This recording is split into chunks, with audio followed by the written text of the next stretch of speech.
Yo, what up? It's your boy Shady C here. I know the screen's a little blurry, so I'm gonna read this article out loud and comment as I go along. This article was written for GameSpot, and as soon as I saw it, I thought, wow. So this is what the SJWs thought of the Attitude Era. The article's called "Let's Be Honest." WWE's Attitude Era is actually kind of terrible. I don't know why the hell he thinking that. Let's see. The Monday night. Wait. Keep your Katie Vicks and Mae Young hand babies. I'll take Becky Lynch and the new Daniel Bryan. First off, you can't just mention a couple bad storylines and think you made a point there. You're an idiot. All right, let's go. The Monday Night Wars between 1995 and 2001 were a fascinating time for the World Wrestling Federation and professional wrestling in general. For the first time, there was someone else stepping up to challenge the then WWF on a global scale in WCW, which was victorious in the ratings for over a year. During that time, though the WWF launched what it called the Attitude Era at the 1997 installment of the Survivor Series. It was that show that was the site of the infamous Montreal Screwjob. That saw Shawn Michaels defeat a departing Bret Hart in the main event. Then on the December 17th episode of Raw, Vince McMahon made the dawn of the Attitude Era official, for better or worse. Okay, and then they have the clip, he quotes the interview where he says, it's passe, good guys, bad guys. Therefore, we've embarked on a far more innovative and contemporary creative campaign. Goes through all that. And then, so he quoted Vince there.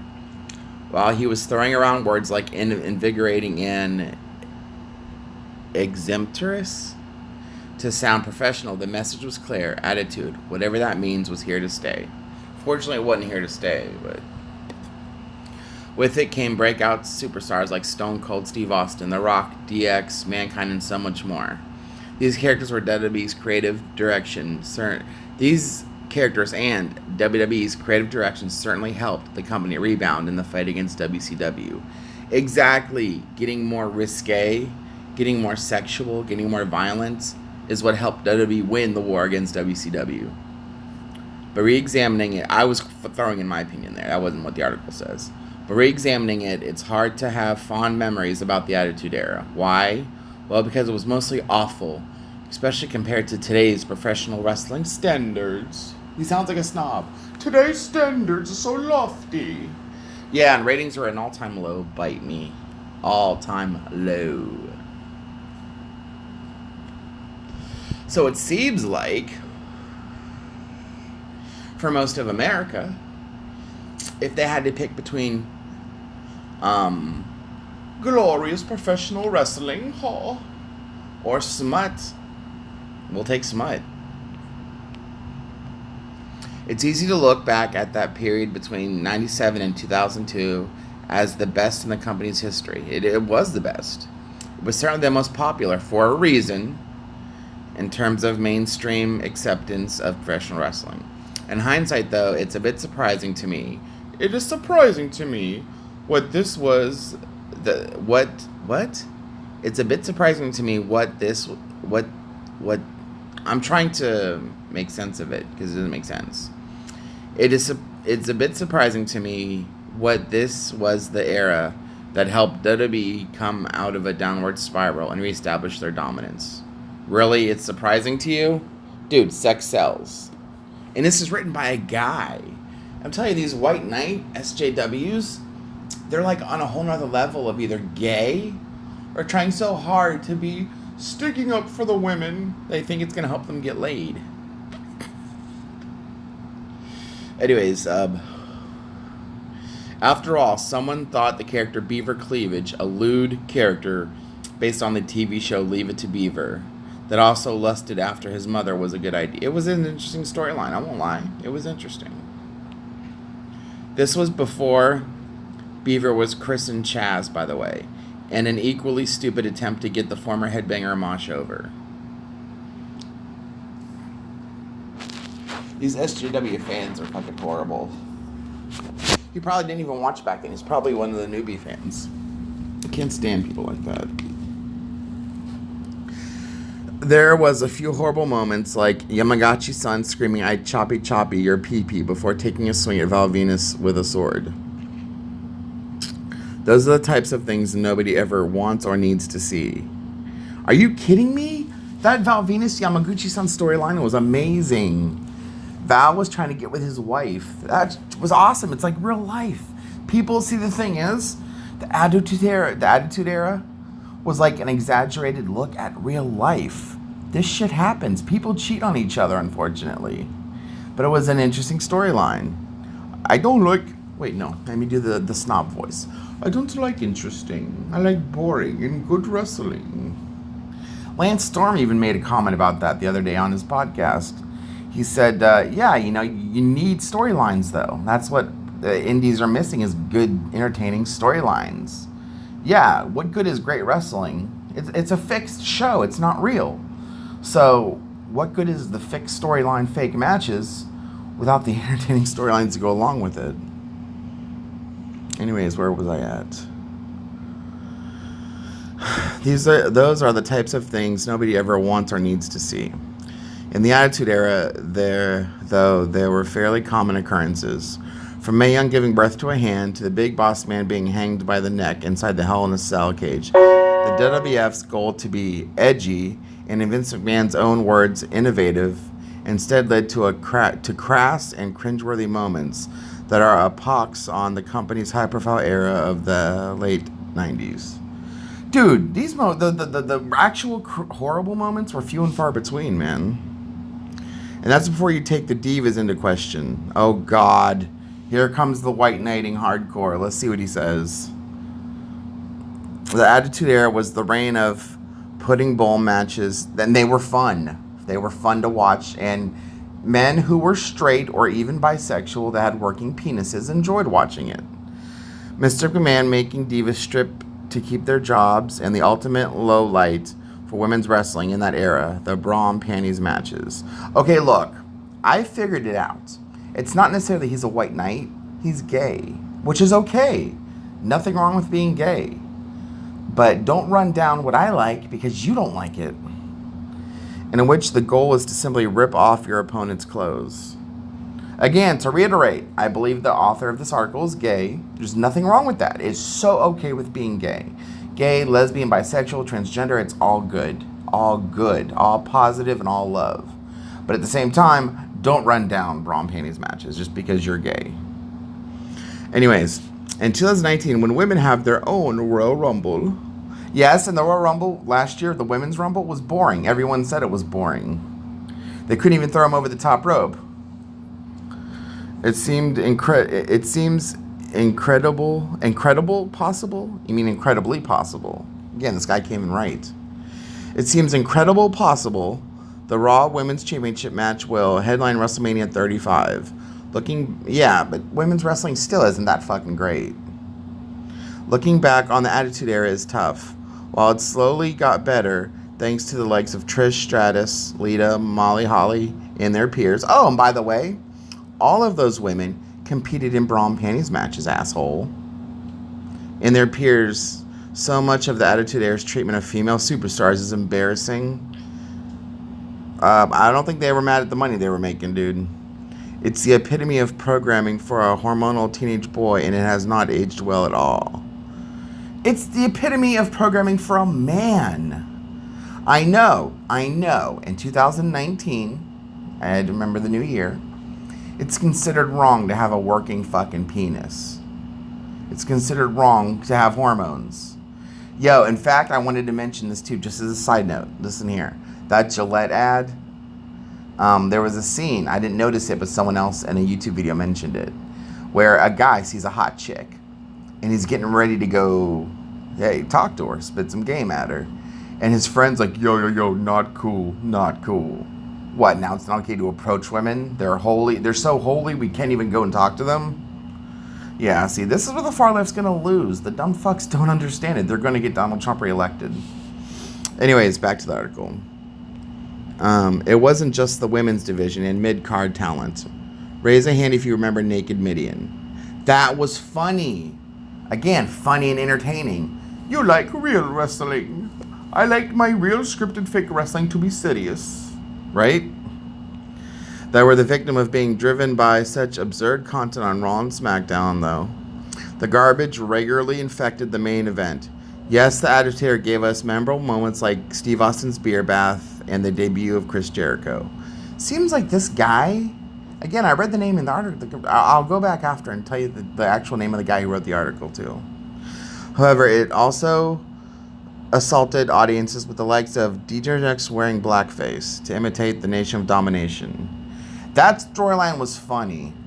Come on. The in-ring bit with the Nation, them doing the Nation, that was funny. And nobody got offended by it back then either. That's the thing. I was reading articles. They had the internet back then. They had websites like WrestleWire. I don't think, WrestleZone wasn't around that time. They had WrestleWire. They had Lords of Pain. Nobody wrote articles condemning DX for that. Because people didn't take shit so fucking seriously. It wasn't as annoying as it is now. And perhaps the worst angle of all time, the Katie Vick story. Yes, Katie Vick was stupid. Whatever. Oh, you don't remember Katie Vick? Blah, blah, blah, blah, blah. Actually, 2002 was more or less ruthless aggression, not Attitude Era. And he runs over what Katie Vick was. Yes. As if the entire thing wasn't enough poor. Okay, yeah, they're going to show the Katie Vick funeral. Yes, he did the sex thing. We know about that. The entire fiasco lasted a month and is the absolute worst angle in WWE history, and it sums up the Attitude Era well. Two incredibly gifted performers like Triple H and Kane were saddled with what was a truly disgusting story. Oh, God. I swear he sounds like he's in Right to Censor. This guy sounds like he's part of Right to fucking Censor. Thankfully, both men would go on to bigger and better. But the Katie Vick story is a massive stain on their careers and one that longtime fans will never forget. Dude, you're most likely not a longtime fan. That's the problem with the Attitude Era. It's hard to forget the worst aspects of it. According to you, the bra and panties matches was one of the worst aspects of it. Dude, that was entertaining. It was fun to watch. The thing about wrestling fans, though, is the rose-colored glasses are strong. So many look back on that period of time in the WWE as cutting edge and revolutionary, which it was. I defy those same fans to jump on the WWE Network and sit through a few weeks of Raw from '98. I've done it. I've actually gone back and watched all the Raws. While there are moments that are thrilling, they are all bogged down by convoluted storylines, 90-second matches, and likes of Marvelous Mark Mero and the real man's man, Steven Regal.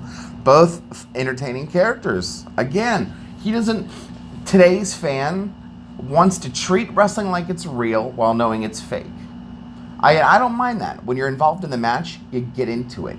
You act like it's real. But at the same time, afterwards, you just paid however much you paid, whether it's $9.99 for the network or to go to a show, just for a fake match. That's what the storylines are there. They make it entertaining. What good is it if random guy in white versus random bad guy in black fight? Who cares why they're fighting? You need a reason to fight.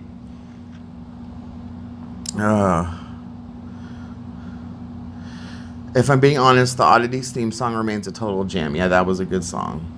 Listen, the Attitude Era was a product of different time, and while 90s extreme culture may excuse some of it, it wasn't extreme culture. It was the fact that nobody gave a fuck.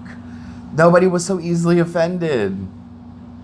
It doesn't do any good to look back on it as professional wrestling or sports entertainment at its peak. Why not? That's what it was. Isn't it ironic that the serious pro wrestling you like so much today has all-time low ratings?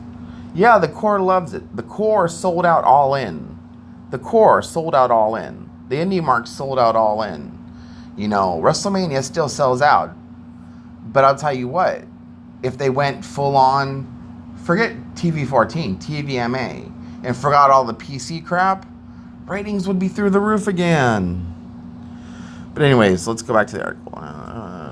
I, for one, would much rather have insanely competitive matches between the likes of Daniel Bryan, AJ Styles, Finn Balor, and whatever member of the Shield is being pushed at the moment, as opposed to a Kennel from Hell match. I'd rather watch Charlotte Flair and Becky Lynch tear down the house than see them rolling around in an inflatable swimming pool filled with mud. Why can't we have both? Why can't you do both? See, this is what again, the extremes. The extreme left understand you can have those great matches and have sexy moments. You can do that. Yes, you can, buddy. I feel like I'm talking to a fucking child. You can have both. ECW had amazing wrestling and crazy fucking bloody violent moments. You can do both. They did in the Attitude Era. Trish and Lita had some really sexy bra and panties matches. And they had some really good, competitive, amazing matches. Doesn't have to be one or the other, asshole. Anyways, back to the article. Today's wrestling product, not just in WWE, but in companies like Ring of Honor and the newly announced All Elite Wrestling, flies high above what fans were given on a weekly basis during the Attitude Era. I swear he sounds like he's part of Steven Richards' Right to Censor. And while certain aspects of modern pro wrestling is clearly looked to that period of time for inspiration, what's the Bullet Club without a Too Sweet in a Monday Night Raw quote-unquote invasion? The athleticism and talent on display every single night on any given wrestling show from any major company is hard to compete with. Even Impact Wrestling is putting on entertaining shows with wildly talented rosters. If you can figure out what the hell the Pure Pursuit channel is. Yeah, and from what I heard, it's going to get more edgy. What's his name? Was it Don Canales? I can't remember who said it. The show where it's now is going to get edgier, dude. Means we're going to see more sexy shit. The good stuff. To put it simply, I'd rather watch just about any other... I'd rather watch just about any era of WWE than live through the Attitude Era again. Except for the Brood's entrance. Who do I have to talk about getting that whole Ring of Fire thing back on TV? I swear, that is... I read most of that in that voice because that's how he comes off. He's a moron. He's not the brightest bulb. Let's see what some of the comments say. I posted a comment. I said, this is what happens when you let a far-left SJW write an article about pro wrestling. He actually used the word lewd. Lewd? You would have been right at home in Steven Richards' Right to Censor. Let me see. Okay, here's a comment from someone. This is a bit long. I'm going to read this comment real quick. Attitude Era wasn't the best, in my opinion, but current era isn't better than it either. Sure, I love Becky Lynch, Asuka, Ember Moon, and various other female stars, but I don't watch WWE for them. Male roster is meh, mostly.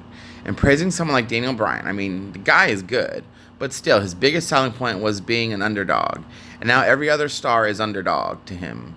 His only strength is his good booking at this point. My favorite WWE period after was my favorite WWE period was after Attitude Era, actually. Ruthless Aggression Era. Mostly due to stars like Eddie Guerrero. I'd give whole female division to see him. Yes, thank you. I'd give the whole female division to see him back from the dead. A month or so. Oh, wait. That was a period. I agree completely. Hell yeah. I'd give all them bitches up to see Eddie Guerrero back. A month or so ago, I've watched No Way Out, where he wrestled Brock Lesnar for the title. That event was amazing, despite corniness of it all. Quality of matches is far higher than WWE could collect from whole last year. I think this is someone from another country, but he's right.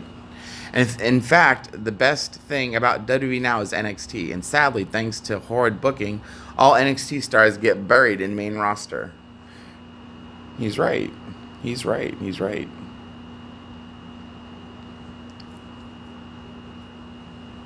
Wait, here's another one. Another comment I want to read.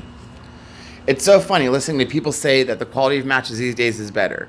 I would strongly have to disagree, especially when you have talent like Ronda Rousey, who is being portrayed as a champion, and she really sucks at wrestling. Then you have John Cena, the most entitled wrestler to date, who doesn't compete in the ring for months and comes back and immediately wants a title shot. I mean, wrestling these days might be good if you like watching 2.5 hours of senseless talking. The Attitude Era is way better than wrestling these days because they knew how to entertain, even if it was goofy at times. Thank you. They had rivalries that made sense, and the storylines weren't reused over and over again. You really think wrestling is better these days? And this is why GameStop should just stick to games. Thank you. Oh God, I'm not gonna read the next comment. It's another male. Is it a guy or girl? Devil Wings. I don't know. Also, how women are treated now is far better. I'm doing it in that same snobby voice. Far better in that they are taken seriously, and talent is actually nurtured and trained to actually wrestle. Back then, most of them were models and first and wrestlers second. Alright, I'm gonna cut this here. Oh wait, hold on. Here's another comment I like. Sorry, buddy. If I want wrestling, I wouldn't be watching WWE. I want some wrestling. Cut a promo and put someone through a table. I like that. Whoever wrote that is cool. It's so true. We don't want straight wrestling. We want some wrestling. But anyways, I'm gonna cut this here. Hit that like, hit that subscribe, hit that share. As you know, this is Shady C, and I'm always right.